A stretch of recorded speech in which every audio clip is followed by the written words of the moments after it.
going on, guys? This is the Gators final report. I'm Dylan Denmark. You can catch me on Twitter at the Twitter handle right there at the bottom at Dylan_Denmark with a Gator victory over the Tennessee Volunteers. So the final score was 38-14. It looked like it was going to be a little bit of a game. Good Lord, I can't talk right now.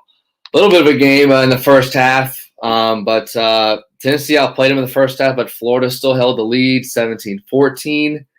And as always, guys, please bring your comments, questions, anything surrounding the Florida Gators and what happened tonight. As we're live right now at the Voice of College Football at the Gator channel and also the SEC channel. Make sure we're subscribing to both channels. Thank you guys for always watching. We're about 13,000 subscribers on the SEC channel, trying to get our Gator page up to around 1,000 subscribers. So let's make sure we're doing that and make sure we are liking the page, as I'm trying to wait for a couple more minutes before we get the show rolling. But I thought Florida played pretty well. There were obviously a couple of things I wish Florida would have done a little bit differently. Defensively, the secondary is still a huge question mark. It's huge. There was a couple open field missed tackles they had on a screenplay where Tennessee scored that first touchdown. The second one was a busted coverage. No Kyer Elam, obviously no Ventrell Miller, as he's not expected to play for the rest of the season with a bicep injury. But Florida, other than those two big plays, played particularly well. And Tennessee, statistically, understanding that they played Bowling Green, another Cupcake, and Pitt, had one of the best run defenses in the league. And Florida ended the game with almost 300 rushing yards, and Emory Jones had about 150, the highest he's had since in his career. So that was a good thing. But Florida's continuing to do what they do, come out, play well. Obviously, take out the Alabama game, but if you look at Florida's three teams they've played, they've had better talent than USF, FAU, and now Tennessee. They come out, first drive, go right down the field. Obviously, they didn't get USF, but every other drive after that, Florida played well in the first half. And then, but Florida's played really, really well. Offensively, running the ball, offensive lines played really well. Malik Davis has been the main ball carrier for Florida at running back. I want to get more into this as we go on with the show, but I don't understand why Dameon Pierce isn't getting more touches. Naquan Wright's getting in the mix as well, but I wish the ball was given more to Dameon Pierce. He seems more of a better runner, as not to take away from what Malik Davis, but I wish Dameon Pierce would get the ball more. And then Copeland, he played particularly well. Him and Xavier Henderson. As I see a lot of you guys' comments already moving forward to the Florida-Georgia game. Guys, there's a lot of ball to be played before we get to Halloween, late October, early November between Florida and Georgia. As we've seen a lot of upsets so far in college football. As if you're just joining us, this is the Gators Final Report. I am Dylan Denmark. You can catch me at Dylan_Denmark on Twitter. You can catch all my content there. My podcast on the Mark with Denmark, as I've tried to get you some guys content this week. I've posted a part of the Terry Norvell interview I did on the SEC channel. I meant to post on the Gator channel, but last week I've talked to Pat Dooley, Shane Matthews, as we have a preview of the Alabama game last week, and I'd like to continue to do that again coming up this next week. Let's see. A couple of you guys are still hopping in, so let's get to it. Florida pretty much outplayed Tennessee throughout the game. Florida had more first downs. Total yards, again, reached 505 yards. I saw the stat late in the game. Dan Mullins had 14 games with 500 yards, and it hasn't been anywhere close in the previous 10 years, pretty much after Urban Meyer left. Rushing yards, Florida outrushed Tennessee 283 to 148.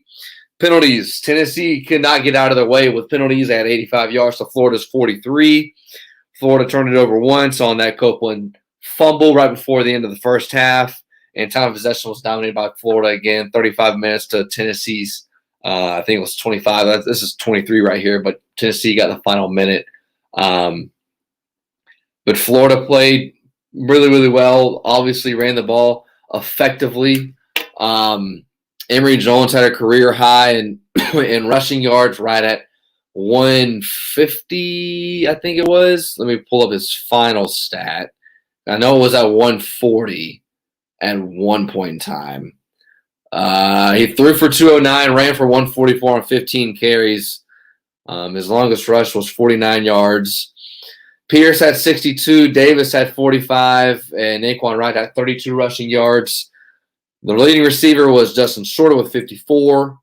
And then Rick Wells, who got a touchdown, second touchdown in his career. The first one came against FAU. 4 catches for 39 yards. Copeland had 32. Henderson had 36. Gamble had 29. So that was good for Florida to spread the ball around and continue using the tight end. Something they didn't do the first 2 games. They did against Alabama, and getting Copeland involved as well. As guys, if you're just not hopping in, this is the Gators final report at the Voice of College Football. We're live at the Gator channel and the SEC channel. If you guys are still hopping in, drop any questions or comments you got on the Gator page. I know there's a lot of comments on the Gator, on the Florida-Georgia game, which is still 6 to 7 weeks away. But there's still a lot of football to be played between now and then. Florida plays Kentucky next week, and then they play Vandy at home before they take a month break from the swamp. But I'm trying to see a couple of your guys' comments. But Emory Jones played really, really well. I'm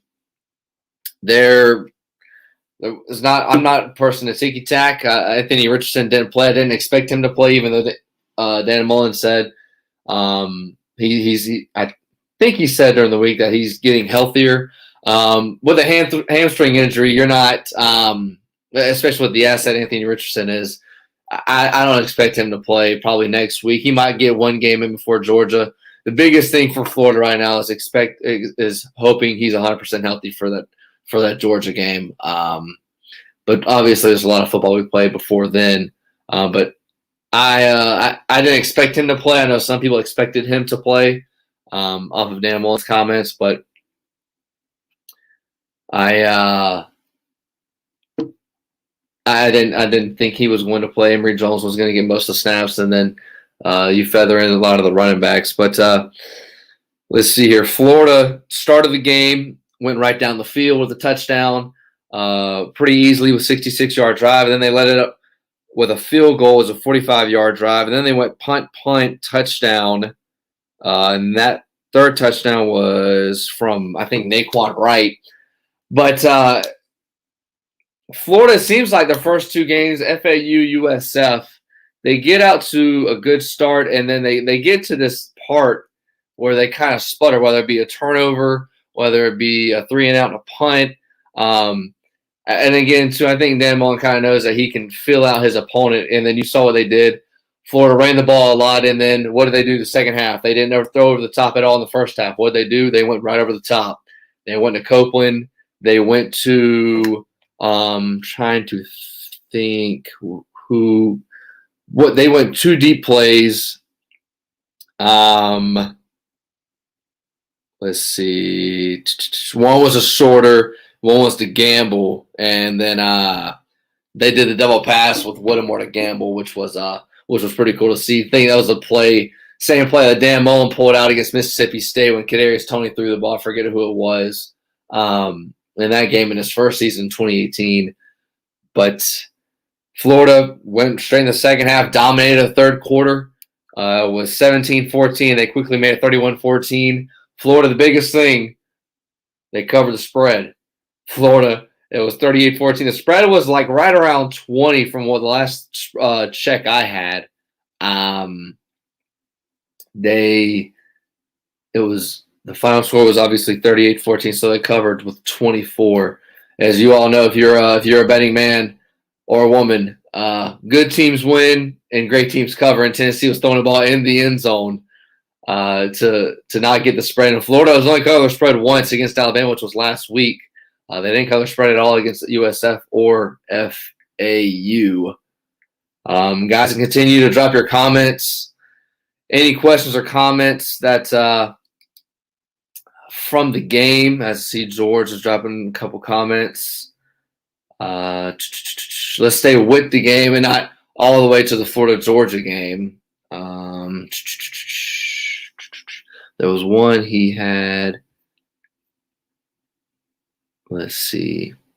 Yeah, Pimpin' Patty said defense stiffened up again. They did. And then George, let's see. He said Copeland did not fumble. The guy ripped the ball out of his arms. That's even worse than fumbling. You're supposed to go down with the players before that happens. Yeah, I think Copeland, I mean, it's easy to say hindsight now, but you got to hold the ball with two hands, especially knowing the time and situation. It was under 2 minutes left. Florida was just trying to get a field goal and get to the half. They led 17-14, and that was just a boneheaded play, something that Copeland knows. It just happens every now and again, not making excuses for him. But, yeah, that was just one of those things where you got to know the situation. You got to know what's going on. They had just gotten the first down. I think that was a fourth down play, if I can recall. It was a 4th and 2. Ball was thrown to the right side, caught, and that's just one of those plays where Florida's defense, or excuse me, Tennessee's defense, where you hold them up and you get someone in and you either get a kill shot or you hold them up and someone goes for the ball, and that DB went for the ball. Tennessee recovered, but luckily it didn't bite Florida in the rear end. But Tennessee, that was one I wouldn't say break, but Tennessee, there was so many plays in this game where Tennessee should have capitalized. There was 2 overthrows that they had. Tennessee, they had pretty much a 30-yard penalty after the fair catch that was targeting, and then what was it? There was a personal foul. So it was 15 yards on the penalty and then 15 yards after the play, which made it 30 yards. But Tennessee outplayed Florida in the first half. If I can pull up the screenshot from what they did. The first quarter was dominated by Florida, or not dominated really, but Tennessee had one big play. Their longest play in the first half, their longest pass rather, was a screen pass, and the Florida secondary couldn't tackle, just like they did against Alabama, which is a huge. It's definitely one of Florida's biggest weaknesses when it comes to this team. No Kyer Elam, their best DB, who's going to be a first-round pick next year. He played really, really well last week. And I thought the DBs played okay. Played better in the second half than they did the first. It feels like Florida every game, they try to get a feel for their opponent before they – and I'm sure this is by design before they go out and adjust into the second half. But I think with Tennessee, you had the lead most of the game. You had control for most of the game. So there was no really scare from my concern. I mean, Tennessee had a couple big plays, but there was never a fear and doubt that Florida was going to pull out the win. Yeah, we're still talking about Florida, Georgia in 6 weeks. But look, guys, let's say this game. The biggest thing to me with this game and going forward, I understand that Florida uses a lot of tailbacks. You have Naquan Wright, you have Dameon Pierce, Malik Davis, who's been the main ball carrier, and then Alex Bowman and Lorenzo Lingard, I don't think played or got a carry in the box score. But I'm surprised why Dameon Pierce doesn't get more touches. I understand using Malik Davis in the backfield and using Dameon Pierce, but I don't understand why Dameon Pierce doesn't get the ball more. It seems like he's more of a tougher runner, especially in between the tackles. He's more of a thicker body. Tell me if you guys are seeing that the same way, if you agree, disagree, if Malik Davis should be getting the ball more, if you think Naquan Wright should be getting the ball more. It just seems to me, just watching the game, specifically tonight, I'm surprised as to why Dameon Pierce only gets the few amount of carries he got in the game. He finished with 62 yards and 8-yard per carry average, and Malik Davis had 45. And then receiving, Malik Davis had 2 catches for 14 yards, and Damian Pierce had 2 catches for 2 yards. But as you guys are still dropping in comments, but Florida's offensive line played really, really well. Emory Jones played phenomenal. He didn't throw an interception, which is something he hasn't done all season. So that's one thing that's a good thing. He finished with 21 for 27 with 200 yards, 2 touchdowns, no picks. And there was one bad play on a 3rd down. It was in the first half. I wrote down on my notes. I think he was throwing it to Rick Wells, and it was a 3rd and 12 or a 3rd and 15. And when he did it, I think he was expecting the Wells to go over the middle more, and he sat, and the ball was almost intercepted. And right after the play, the two were communicating, and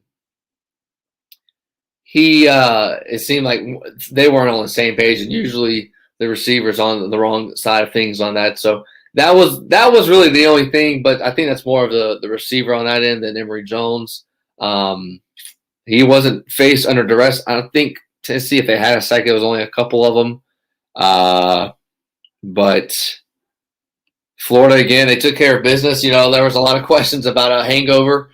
After the Alabama game, a lot of energy built into that game. It seemed like Florida fans and Gator Nation was built all on that game, and then you come so close and you worry about a hangover. Florida didn't have a hangover. Usually when there's a close game like that, you worry about the team coming out flat or the team not – there's another adjective I could use – not playing well. Florida, that wasn't an issue with Florida. Florida came out, they executed.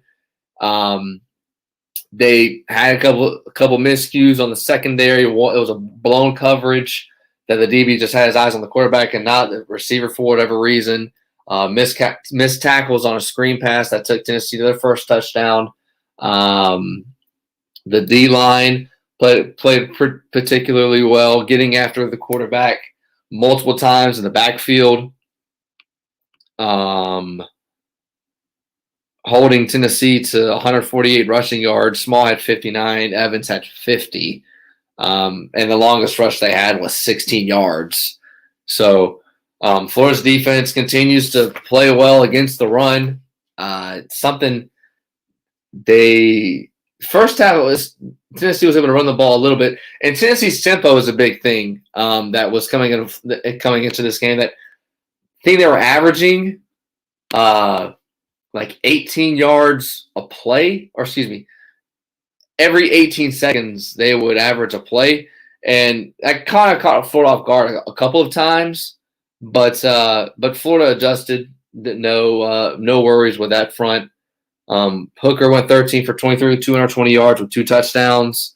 And Milton came in late, the Michigan transfer, I think it is, went 2 for 8 at the end for 54 yards.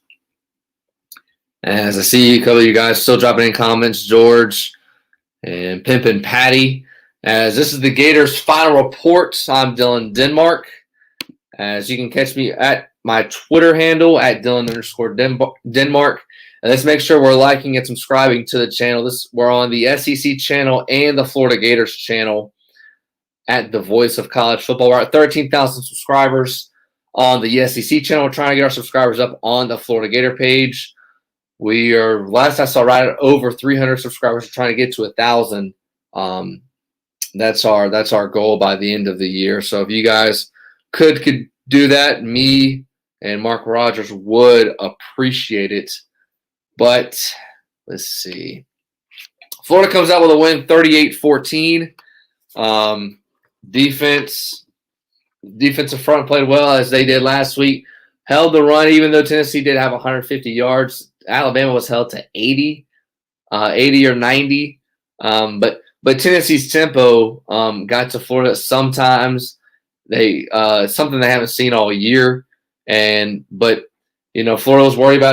Florida fans were worried about a hangover. No hangover at all. It was 17-14 early, but Florida had control of the game. There's a difference between you having a hangover and and not playing well and coming out flat and still thinking about that Alabama game, that wasn't an issue. And I think the crowd had a big factor in that.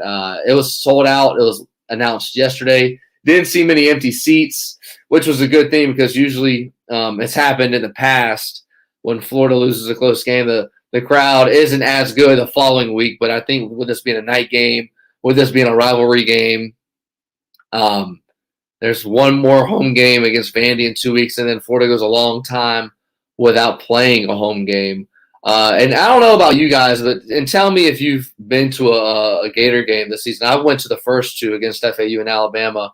It just feels different. I don't know if it's because we're coming out of COVID and we can get back to full capacity, but it feels like the energy, not only in the Swamp, but all around college football is different. I don't know if it's because we miss being in packed stadiums, or we miss being at tailgates, or we're tired of staying at home, but it seems like there's a lot more energy, and I haven't seen, obviously, Florida State have a lot of empty seats, but that's obviously with the success of the team. But Florida, it seems like it's been a tough ticket to get to the games. I know there's a couple of people selling tickets last minute from a couple of places that I've seen, but the place was packed tonight. I don't know how much of a noise that played a factor tonight. Tennessee ended with like 80 yards and penalties, which is what Alabama had last week too. There was a lot of delay of games and false starts from Tennessee as they ended up with 85 yards and penalties. But I think one good thing for Tennessee too, this first year for Josh Heupel, and they played decent. They outplayed Florida in the first half. Statistically, 2 big plays. Florida misses it was a blown coverage that goes, 60, 70 yards, and then missed tackles, which continues to be Florida's biggest weakness. And Tennessee also couldn't get out of its own way with penalties, like I mentioned. And then Tennessee overthrew two really bad balls in the first half. One could have been about a 30-yard gainer, and another one was another big play, I think right before the end of the half, that Tennessee could have had that they didn't execute.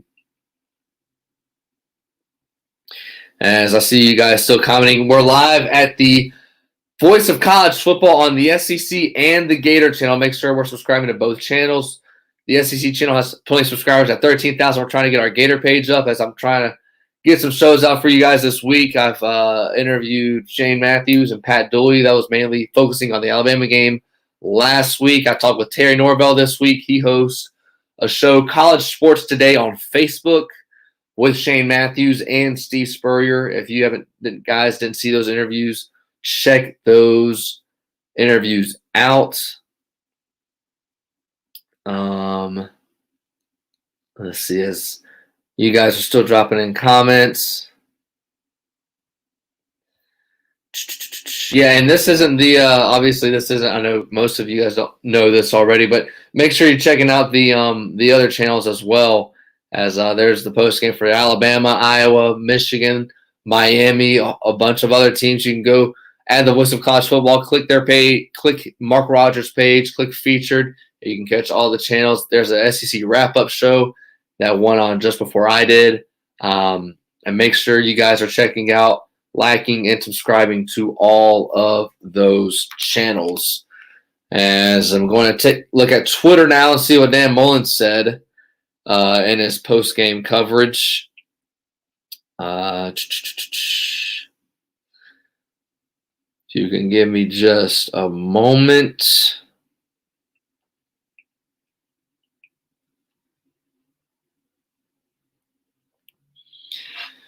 As Florida comes out on top 38-14 over Tennessee at the Voice of College Football. This is the Gators Final Report. You can catch me on Twitter at Dylan_Denmark as I'm trying to weave through the Twitter messages, or I guess tweets rather, to see what Dan Mullen has said so far. Kyer Elam is expected to play this weekend against Kentucky. Elam probably could have played if Florida needed him to play. I'm assuming Dan Mullen said that. This is from Nick De La Torre's Twitter page. Mullen said Tennessee's a much improved football team from a year ago. He said the defense played excellent. Quote, I thought Ty did a great job of getting the guys ready to play, missed tackles, and blown coverage on touchdowns. Mullen said, quote, you saw that Todd and his guys were able to make adjustments and pitch a shutout in the second half. And they did. That's I didn't even think about that. That's a good point. Obviously, you can't take it away, but 2 big plays, screen pass, missed tackles, and then the blown coverage. And then Tennessee was driving right before the end of the first half after that Copeland touchdown. But Florida's defense has gone miles. Obviously, it could have gone worse from what it was a year ago. But the defensive front has been the biggest difference. Dexter played really well today. Zachary Carter's been a force. I know he didn't get a lot of stats last week against Alabama, but he was a force in the interior, getting a lot of those double teams, making guys like Jeremiah Moon, who's moved to middle linebacker with Ventrell Miller out, and other guys, the defensive ends, getting pressure on the quarterback and doing a good job of stopping the run. Let's see here. This is Brian. Let's see. He said, offense looks solid, consistently putting together long drives. Those are backbreakers. We'll like to see more explosive plays to really blow out Tennessee defense is a bit concerning. Yeah, it's just for defensively, it's just the execution. I know a lot of people want to harp on Todd Grantham, but coaching, as I said, if you guys didn't watch the show last week after the Alabama game, coaching is 3 things. It's about alignment, assignment, and execution. Florida lined up mostly pretty well tonight. That was a big issue last year. They've solved that through 4 games. Assignment, and then executing. If Florida's not executing well, and it's hard. I mean, I don't know what practice is like for Florida. I know obviously practice is a lot different than what it used to be. It used to be very tense. I'm sure some people in here played high school football going through 2 days. There's none of that anymore. And tackling to the ground, but that's a big miscue from Florida. Open field tackles, and it's what killed Florida in the first quarter against Alabama, specifically in the back 7 in the secondary. Well, specifically on third down, Florida could have gotten off the field a couple of times in that first quarter, forcing Alabama to point or giving them a field goal, and they continued drives on the first down and scoring 3 touchdowns when they trailed 21-3, and the same thing tonight. Although it wasn't as bad. And offensively, I agree with you. Running the football, which is what Florida wanted to do coming into the season. Dan Mullen harped a lot on using 2 backs in the backfield. I didn't see a lot of that tonight. Malik Davis, it looks like he's the main ball carrier. Him and Dameon Pierce. I wish Dameon Pierce would get the ball a little bit more. He seems more of a physical runner, and you can use him more in between the tackles. And I'm not saying that Malik Davis should be playing significantly less. He's played well, but I wish Dameon Pierce would get the ball more. And the first half too, I wish Florida would go deep. And you could tell that was set up because right when they came out in the first half, they went deep to shorter. They threw one to Gamble, and then they threw the double pass and went boom, boom, boom, 6 plays to start the second half. And then Florida scored another touchdown in the third quarter, dominating that quarter, playing good defense. And Emory Jones played, I would say, efficient. Didn't mess up, didn't throw an interception like he did in the first 2 games, first 3, which is a positive. No Anthony Richardson, which isn't a surprise to me. I don't know about you guys. It seems like Dan Mullen is going to nurse that groin injury.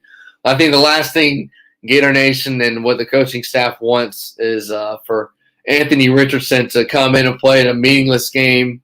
Not that this is meaningless, but a game that he doesn't need to be needed, and then pull his hamstring again, re-aggravate it, and then him not play in a game where he's needed next week, possibly against Kentucky, Vandy, LSU when they go on the road in 3 weeks, and then you have a bye week, and then Georgia. And I know a lot of you guys are looking forward to Florida, Georgia, and think this is a cakewalk. Guys, I'm sure most of you have seen a lot more college football than I have. I'm only 23. I've been watching football games since '06. A lot of upsets happened this weekend. Clemson lost. Georgia's played well. Alabama was tested, obviously, last week by Florida. Ohio State lost. I'm trying to think of a couple of other games that happened today.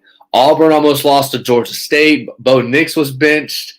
A lot of football to be played. And I understand, if you could pick and Florida has a good recipe for that not to happen, and that's controlling the ball, controlling the time of possession, controlling the offensive line. And that's what you want. And especially having an athletic quarterback that can run the ball. But that doesn't mean that it can't flip on a switch and, Kentucky's defense maybe show up next week. Or I'm not worried about Vanderbilt 2 weeks. Good Lord, Vanderbilt just got slaughtered by Georgia today. But LSU on the road. How does Florida look on the road next week against Kentucky? That's going to be a test for Florida. I know they played on the road to USF, but that was more of a Florida crowd, 50-50. If you look at Florida's fan bases in the two biggest cities, probably outside of Gainesville, it's Jacksonville and Tampa. And then you could probably throw in Orlando too. It's going to be mostly Kentucky fans next week. I'll be very eager to see how Florida reacts to that Kentucky crowd. They're going to be all fired up. Florida-Kentucky's been a great game the last 6-7 years.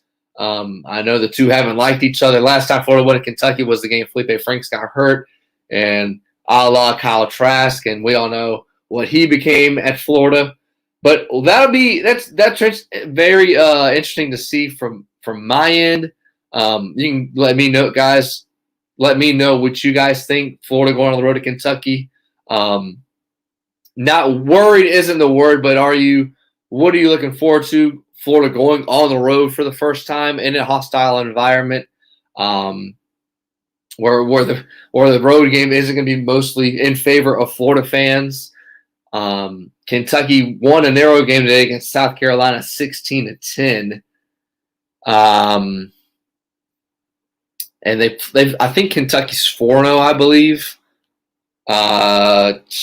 They played two FCS teams, and they played South Carolina today.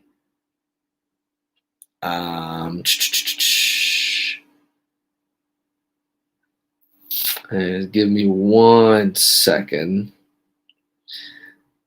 So Kentucky beat South Carolina today 16-10. Narrowly beat Chattanooga 28-23. They beat Missouri 35-28, and they beat Louisiana Monroe to start the year 45-10. Let me look at the Missouri game, because Missouri is probably the best offense Kentucky has played until they'll play Florida next week. But Missouri is more through the air with Bazelak. Bazelak threw for just under 300 yards. Missouri had right on 100 yards rushing.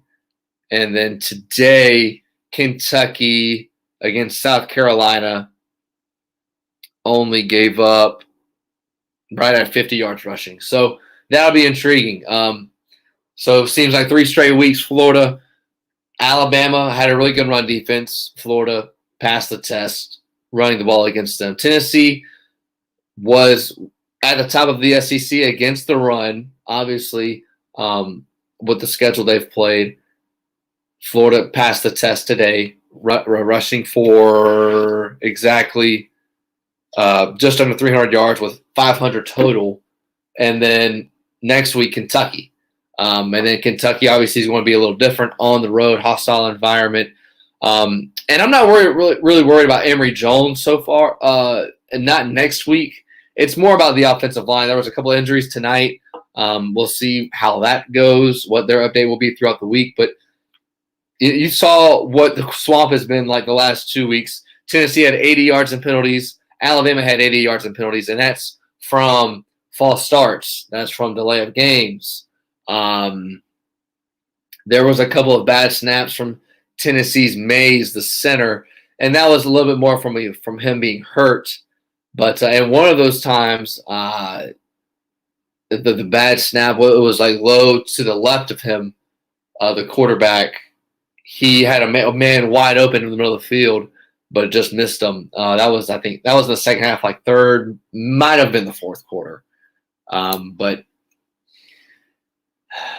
as I see a couple of you guys are still dropping in comments, as we're live at the Voice of College Football. We're on the Gators channel and the SEC channel. As you can see there, it's the Gators final report with Dylan Denmark. Catch my podcast on the Mark with Denmark. I'll be sure to drop a link in the description after the show, as I try to give you guys as much college football content as I can throughout the week, and I'll get an interview this week. I'm not sure who I'll try to get, but we'll try to get some content reviewing the Florida-Tennessee game after a nice victory today. Florida covers the spread. Big thing if you're a Vegas guy like myself. I don't bet my money, but I follow the lines. Vegas, those guys are – there's a reason why they have all the money out there, and it's because they know what they're doing. But Florida moves on to Kentucky. That'll be interesting to see how they are on the road. Emory Jones played really, really well today. No turnovers, no interceptions. The only miscue was a Copeland fumble that was stripped right before the end of the first half. But Florida's still able to run the ball really, really well. Offensive line controls the line of scrimmage, time of possession. Florida on third down went 9 for 14, which was good. 8 yards per pass, 7 yards per rush, and controlling the ball, which is what you want to see. As you guys are still dropping in comments, Swamp's the best atmosphere in college football. Certainly one of them. And it's been sold out I want to know this stat. It's sold out 2 weeks in a row. I don't think it's been like that for a long time. As it was announced yesterday, it was sold out. It was 90,000 last week. I'm assuming it was 90,000 today. I didn't see a final number. As I'm looking through you guys' comments.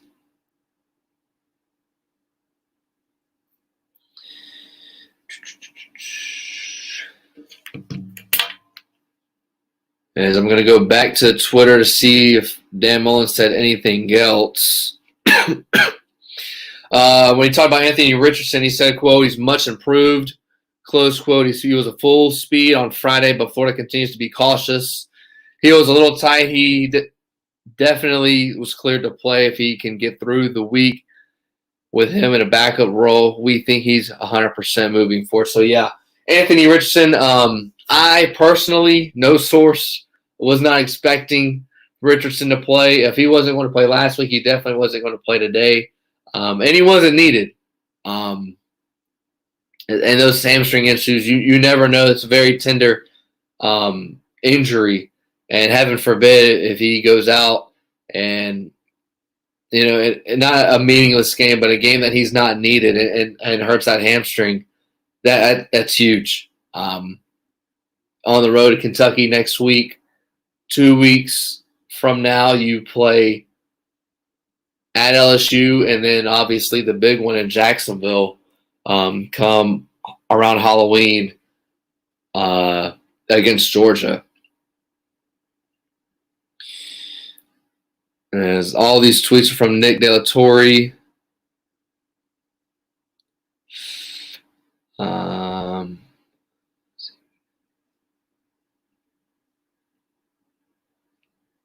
Diabate said, he said on Tennessee, quote, we didn't think they had the ability to drive the ball on us play after play. We had to stop the big plays, and that was it. Florida only gave up those 2 big plays that were 2 touchdowns. Mo was asked about the kickers. He wouldn't say Chrisman got the nod because of Howard's missed PAT last week. Just said Chrisman had a good week of practice, and that was interesting last week. Chrisman has been on the team since 2019. and didn't get much. Howard is the walk-on from Jacksonville. Howard was the one that missed the extra point last week against Alabama. I'm not really looking too much into the tea leaves, but Howard did not, from what I saw, get any kicks. And Crispin got the nod today.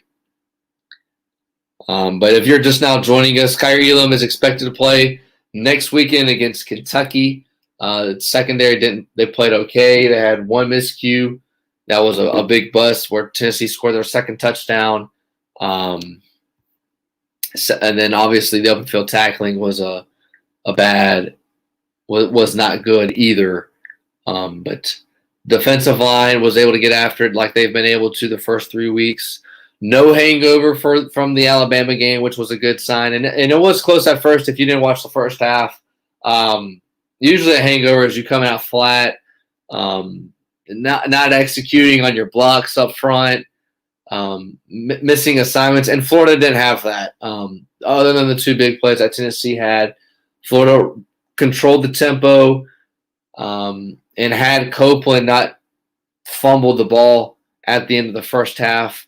Florida would have won up 20-14, and then it seemed like Mullen set that entire first half for the second half what he wanted to do because they came out and never went over the top. They never went deep, and then right in the second half it was boom, shorter 30 yards, another 20-yard pass, double pass, Whittemore to Gamble in the end zone, and then the second drive was six plays, 55 yards that Florida controlled in the third quarter.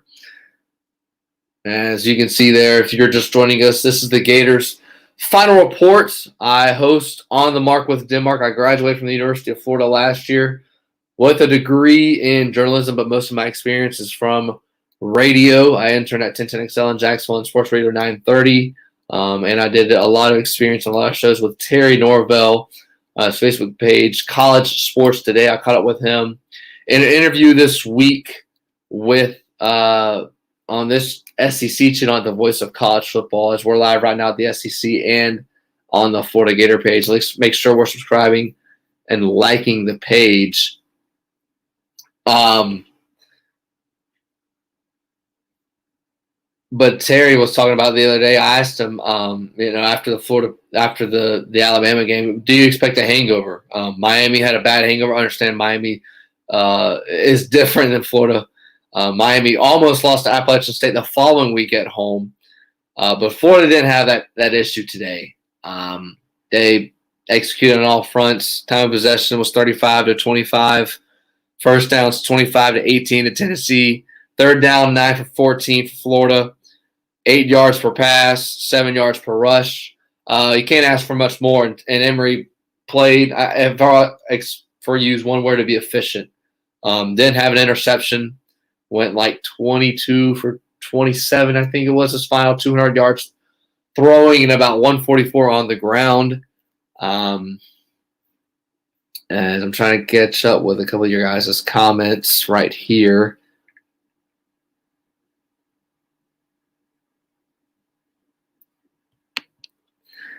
As Cavalry, I hope I said that name right.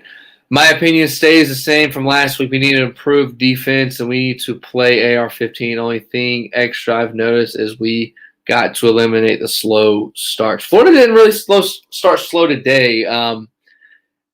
They started 10-0, and then what was it? They were stopped from excuse me. I don't think it was a turnover on downs, but they've done that.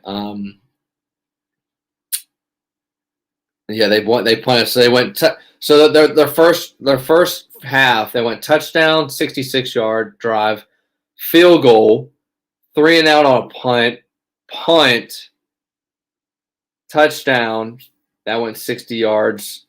That was Naquan Wright's run, and then fumble. So it's kind of hard to say Florida had a slow start for today. Even though it was a close game. Defensively, I agree with you. With defense, it's just open field tackling. And I know a lot of people want to say it's Todd Grantham and he needs to be let go. But Florida's, with coaching, it's alignment, assignment, execution. And if a coach's job is to put his players in position to make plays. And I saw that today. Florida's all their miscues were missed tackles. The one deep pass they had that went 65, 70 yards. The DB, for whatever reason, stood there. The receivers ran a bunch.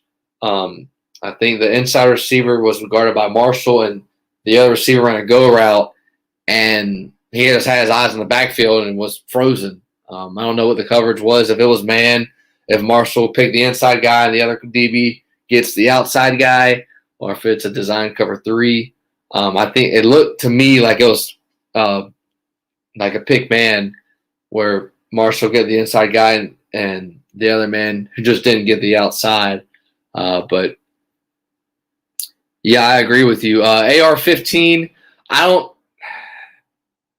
it's hard to say right now. I didn't expect him to play. If I had to guess right now, if I had to give a probability on what his odds of playing next week against Kentucky, I would probably say a 30% chance, and that's just 100% of me guessing. Again, Dan Mullen doesn't want to risk that hamstring issue at all.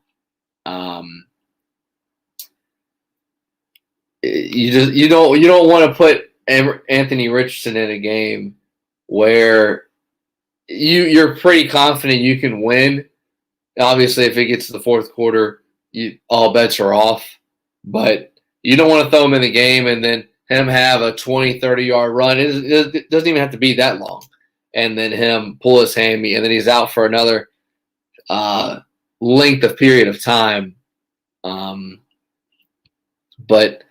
yeah, if I were the coaching staff and I could handle Anthony Richardson, I would definitely play it safe and not play him. And let Emory Jones do his thing. And that was another thing too. Emory Jones, I wonder if that plays a factor in his head. The first 2 games, it seemed like he wasn't playing as confident.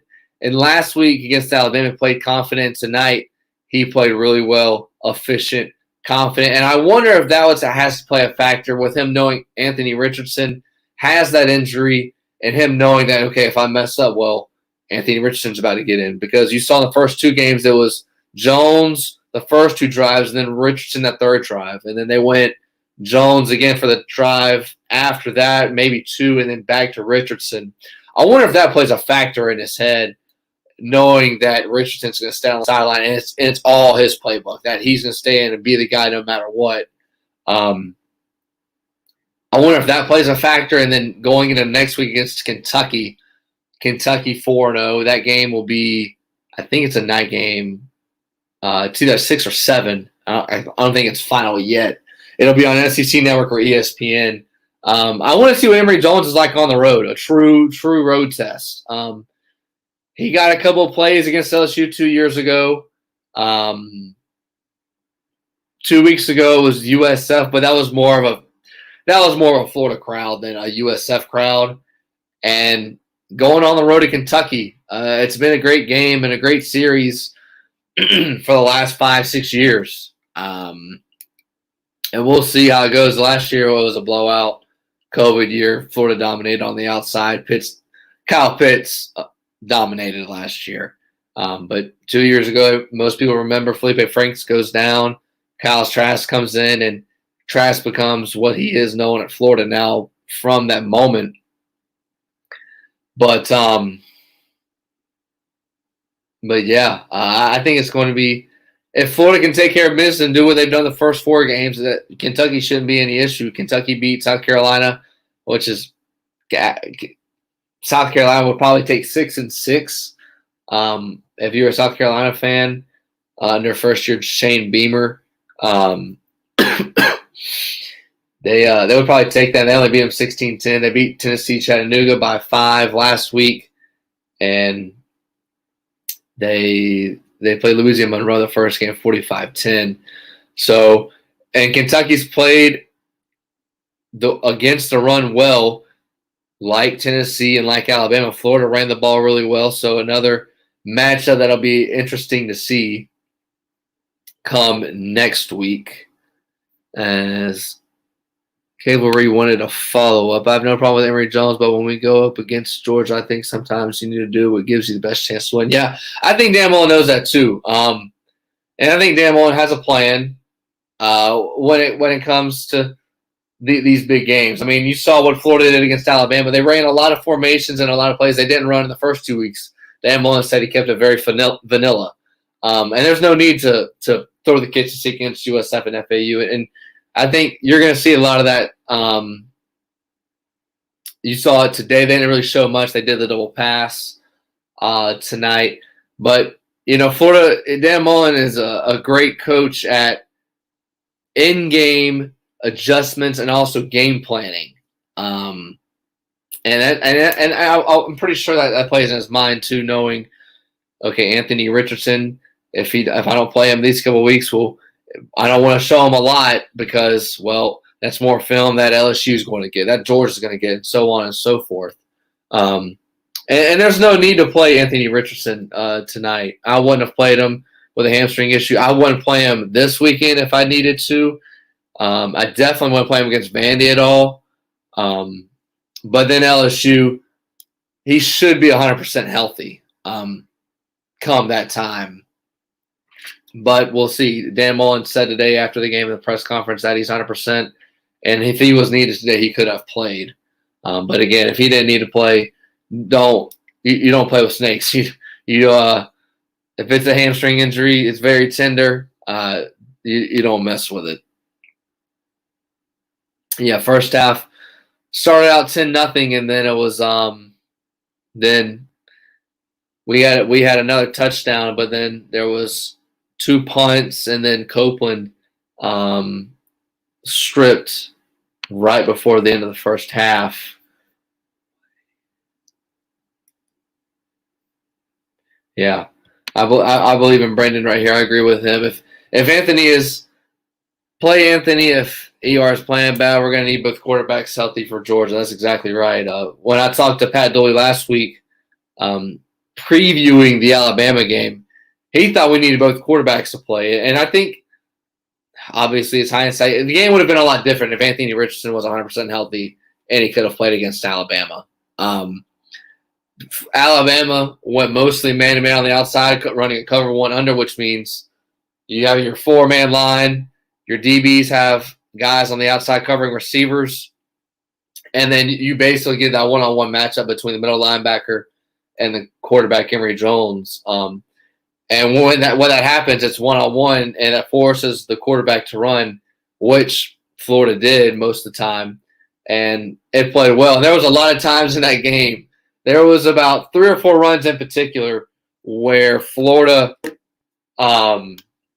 where Emory Jones had a run, and I was sitting there thinking, and I said, man, if Anthony Richardson had the ball instead of Emory Jones on that play, Richardson probably could have had a touchdown. But that was last week. As still trying to go through Twitter and see any stats that are worth noting as we're about to wrap this up. At the Voice of College Football, this is the Gators' final report. I am Dylan Denmark. You can catch my podcast on the Mark with Denmark as we're live at the SEC and the Florida Gators Twitter page, or excuse me, not Twitter page, YouTube page. Make sure we're sharing it on Twitter and Facebook.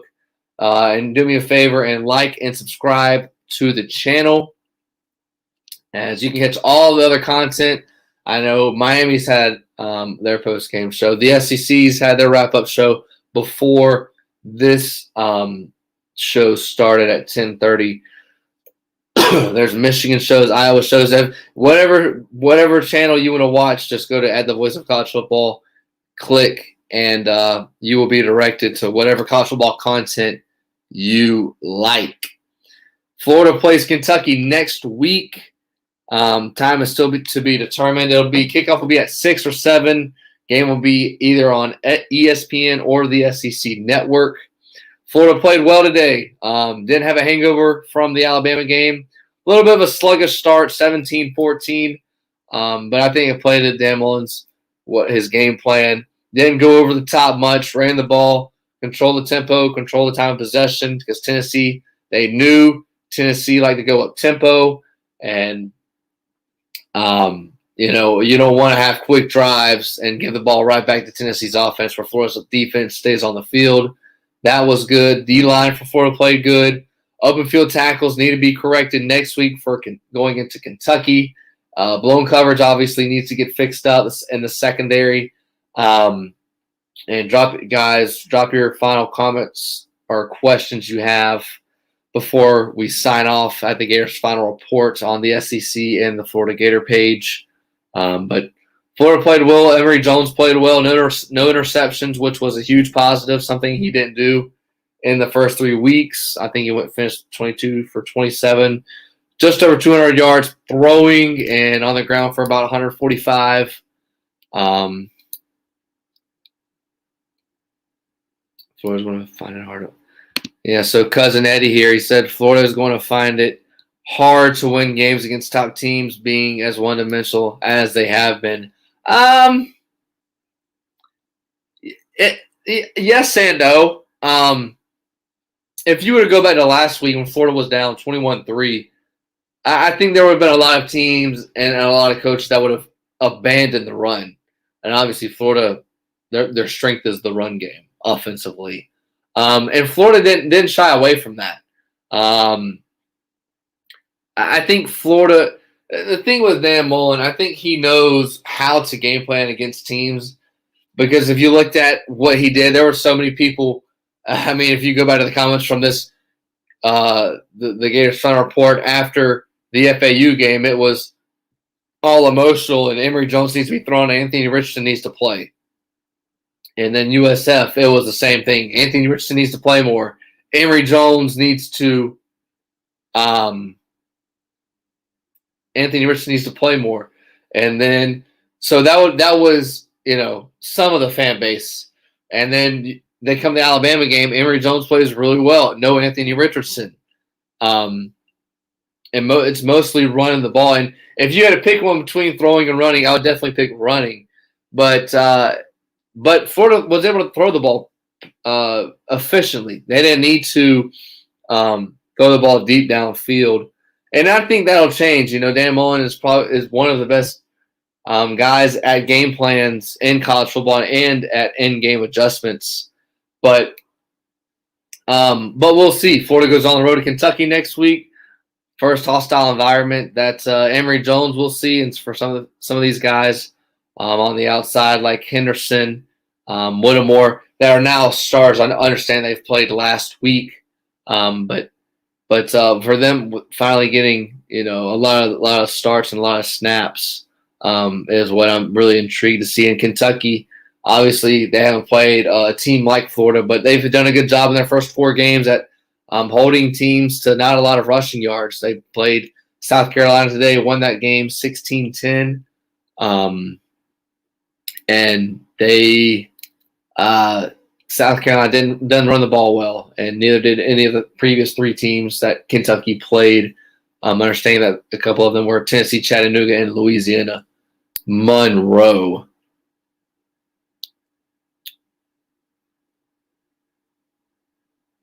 I think that'll do it. This is the Gators final report. I am your host, Dylan Denmark.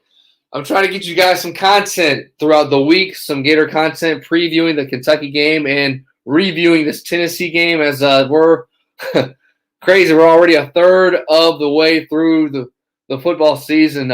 We've wrapped up September.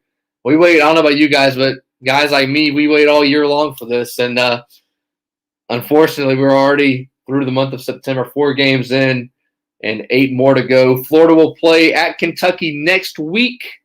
Kickoff still to be determined. It'll be at 6 or 7. Either way, go to this page. Make sure we subscribe to the Gator page at the Gators Final Report. Like and subscribe. Thank you guys for watching. If you guys missed, as always, this is always archived. So if any of your thoughts from what happened from the any part of the game, I definitely hit on it. If I didn't hit on it, drop me a comment. I'll be sure to talk about it and give you content throughout the week. And I think that's wrapping up. We're heading right about 1 hour as I'm Dylan Denmark. As you can see, catch me on Twitter at Dylan_Denmark. And that'll do it for the Gators Final Report after the Tennessee game with a Florida victory, 38-14 over the Vols. Y'all guys have a good weekend. Peace.